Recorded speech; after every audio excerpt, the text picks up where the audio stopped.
Здравствуйте, друзья! В эфире Геоэнергетика Инфо. С вами Радайкин Максим и мой сегодняшний собеседник Александр Фролов. Здравствуйте! Здравствуйте, здравствуйте.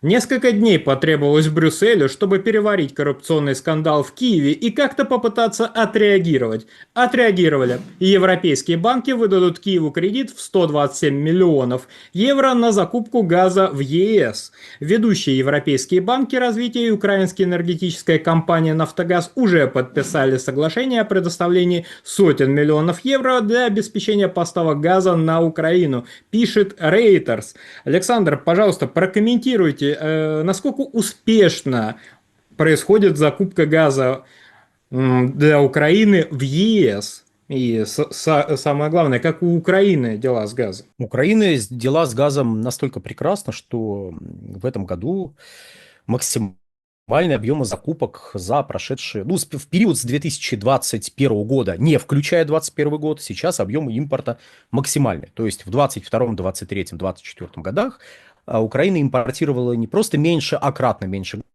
газа, чем вот уже импортировала в текущем году, при том, что год еще не закончился.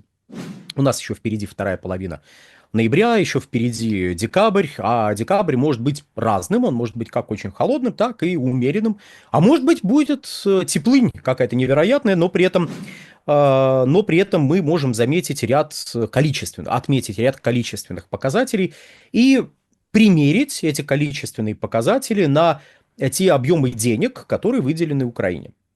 Итак, в подземных хранилищах газа на Украине все еще порядка. Давайте подсмотрим шпаргалку, тем более шпаргалка у нас как раз-таки открыта. Ну вот да, 8 целых и примерно 0,8 миллиарда кубических метров. На самом деле чуть меньше, но не суть, округлим. 8,8. И эти объемы практически не меняются на протяжении как минимум 2 недель. Это означает следующее. Это означает, что как они и собирались тормозить начало отопительного сезона, так они его и тормозят. И 8,8 миллиарда кубов – это, с одной стороны, больше, чем было в прошлом году. Тогда было накоплено 8,5 миллиарда кубов, а это означает, что восполнили они больше, чем извлекли. Я напомню, что к концу отопительного сезона в подземных хранилищах газа Украины оставалось 0,7 примерно миллиарда кубических метров из 8,5, которые были, собственно говоря, туда закачаны. То есть 7,8 были извлечены. Если в текущем году, в текущем отопительном, точнее говоря, сезоне, будет извлечено столько же газа, сколько было извлечено в прошлом отопительном сезоне, ну что ж, значит, в ПХГ Украины останется аж целый 1 миллиард кубических метров. Красота неописуемая. Неописуемая, потому что текущие условия очень сильно отличаются от того, что мы наблюдали в прошлом году. И сравнивать надо не со всем отопительным сезоном, а скорее с ситуацией, которая начала складываться в январе 2025 года и вовсю расцвела в феврале 2025 года. А именно, в январе 2025 года прекратился транзит российского газа через украинскую территорию. Ну, в общем, было, наверное, странно предполагать, что газотранспортная система Украины, а также сопутствующие инфраструктурные объекты, как то ПХГ, подземные хранилища газа, добычные предприятия, останутся в том же статусе для России, в котором они были во времена осуществления транзита. Я думаю, я вот так витиевато, но довольно прозрачно намекнул на то, что да поломали и часть добывающей инфраструктуры, и часть инфраструктуры хранения, и часть газотранспортной инфраструктуры. Нет, понятно, что не все поломано, не все прекратило свое существование, но мало того, что чисто технически доставлять газ стало сложнее, потому что физически приходится его теперь тащить из Европы. А раньше просто брали из транзитной трубы и по документам проводили, что да-да-да, это дочка Нафтогаза в Швейцарии закупила газ. И прямо из Швейцарии, я немножко утрирую, но именно немножко, прямо из Швейцарии этот газ доставила на территорию Украины, а потому надо оплатить транспортировку, надо заплатить налоги. Ну, извините, ввозная таможенная пошлина, это как это? Как же ее не заплатить? Заплатить надо, да. Вот. И нужно теперь, чтобы все потребители оплачивали вот этот праздник жизни. Потому что, ну, мало ли что, добывается какой-то газ на территории Украины. Надо исходить из цены газа, которая сформирована на западных, точнее, на европейских биржевых площадках с учетом расходов на транспортировку и на налоги. А то что это вы расслабились? Мы же в Европе, мы же в Европейском Союзе. Мы же вам обещали, что будем как в Европейском Союзе. Вот, что не так-то? Нет, погодите, погодите. Пенсии вам обещали, как в Европейском Союзе. Ну, присмотритесь. Может, в Европейском Союзе у кого-то такие же пенсии, как у вас.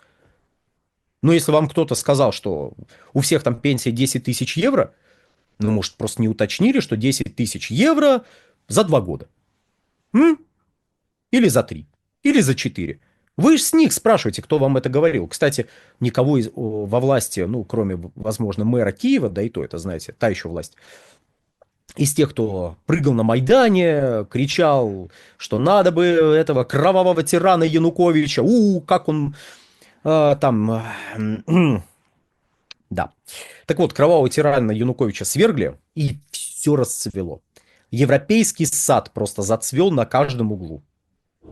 А когда говорили, что, ребят, погодите, для начала к вам придут европейские цены, в первую очередь на энергоносители, потому что есть нормы европейские, которые, ну, если вы подписываете документы, будут на вас распространяться. Ну, над этими людьми смеялись и говорили, что вы нас в таможенный союз пытаетесь заманить, а мы хотим в ЕС. Там, знаете ли, медом намазано. Или чем вы там мажете? А оказалось, что да, вы представляете, в первую очередь надо платить. Надо платить по европейским моделям, по европейским ценам, и вот тогда, может быть, ваша экономика начнет цвести, хотя нигде она не цветет. Я понимаю, что сейчас, может быть, если вдруг кто-то к нам случайно забежал с той стороны и скажет, что вы рассказываете, вот Польша, Польша, это цветущий сад, вот мы хотели быть как Польша. Ну что ж, для того, чтобы быть как Польша, надо быть поберушкой европейского масштаба. Я сейчас не про население Польши говорю, я говорю про государство Польши, которое является крупнейшим реципиентом европейской финансовой помощи. Без 10-15 миллиардов евро, которые просто вливаются в польскую экономику на ежегодной основе, польская экономика не состоятельна. Польская экономика – это такой шарик, который и сдуется, если вдруг вливания этих не будет. Это не мешает, правда, польскому руководству и разыгрывать из себя крупных европейских мыслителей, политических деятелей фактически континентального масштаба, но, с другой стороны, мало ли странных людей, которые немножечко не соотносят вот роль своей экономики и свое поведение на европейской арене. Ну вот Польша, польское руководство, оно какое-то вот такое. И когда Украине Польшу преподносили в качестве образца для подражания, забывали сказать, что, не, ну, ребят, чтобы быть Польшей, нужно, во-первых, было где-то в 90-х вскочить вот на этот паровозик, быстро отошедший от станции, вот, желательно также еще очень быть дружным с машинистом, и чтобы этот машинист постоянно немножечко денежек подкидывал на пропитание. А без этого, вот знаете, вот так не получится. Но это ладно, это мы немножко отвлеклись, разумеется. Давайте вернемся теперь к Украине, к ее показателям, тем более я же обещал еще какие-то, видимо, показатели отметить. Итак, на еженедельной основе объем импорта, тот самый усложнившийся, физический, не по бумагам из Швейцарии, а реально откуда-то из Венгрии, Словакии, ну и из других интересных стран, вроде Польши, кстати, приходится газ импортировать. Импортируется за неделю от 140, сейчас, от 140 до 200 миллиардов кубических метров. Ну, в среднем там где-то 170-175 получается. То есть пороговые значения, они вот такие, там 140-200. Но в среднем последние недели мы наблюдаем где-то, ну, 170. И вот теперь вот какую штуку надо сказать, что при текущих ценах, если очень сильно округлить, если очень сильно упростить до ситуации, когда мы, ну, для общего представления просто вот что-то подсчитываем, то мы можем сказать, что 100 миллионов евро – это примерно 250 миллионов кубических метров газа. Вот теперь посмотрите, сколько денег Украине предложили в рамках этой помощи и насколько ей этого газа хватит. Ну, если прям все будет очень хорошо, то этих денег хватит, чтобы импортировать газ либо 1,5, либо 2 недели. Нет, это лучше, чем ничего, безусловно. Но тут мы возвращаемся к вопросу о собственной добыче. Собственная добыча явно пострадала. Притом с учетом возросшего импорта при сохраняющихся объемах потребления, при сохраняющихся объемах спроса, мы можем констатировать, что как минимум 5, а то и 6 миллиардов кубических метров Украина не досчитается в этом году из тех объемов, которые она добывала, скажем, в прошлом году. А в прошлом году она добывала порядка 19, ну, чуть более 19 миллиардов кубических метров. В этом году будет в лучшем случае 14 миллиардов кубов, возможно, меньше. А с учетом этого фактора роль импорта возрастает, притом возрастает значительно.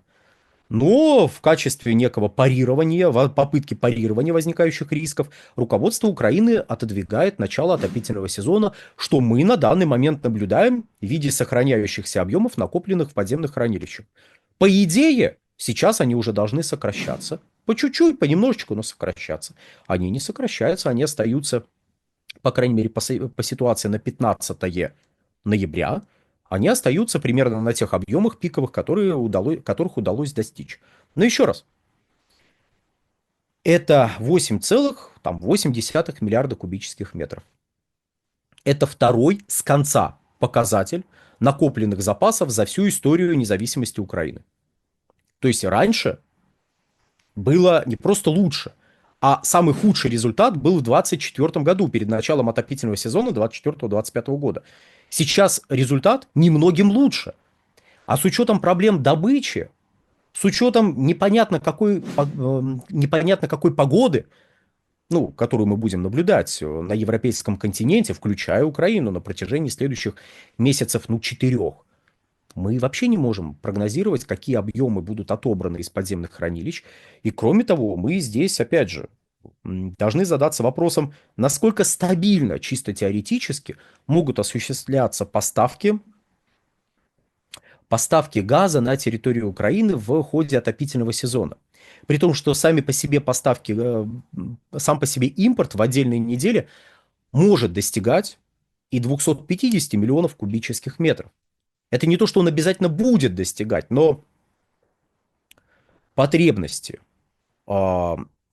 Украины с учетом объемов добычи, с учетом возможности отбора газа из подземных хранилищ, вот с учетом этих факторов, ну и температурных режимов, которые там установятся, так вот, с учетом этого всего, объем импорта может достигать и 250 миллионов кубических метров в неделю.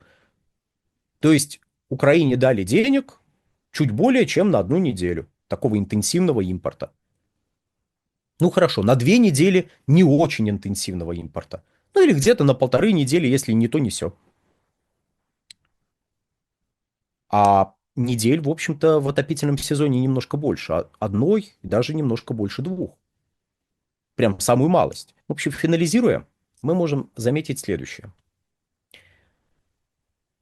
Объемы в подземных хранилищах, мягко скажем, тревожные, ну, с точки зрения потребителей на Украине. Объемы финансирования недостаточные, но объемы добычи, возможно, даже сократятся, средние суточные, в течение ближайшего отопительного сезона.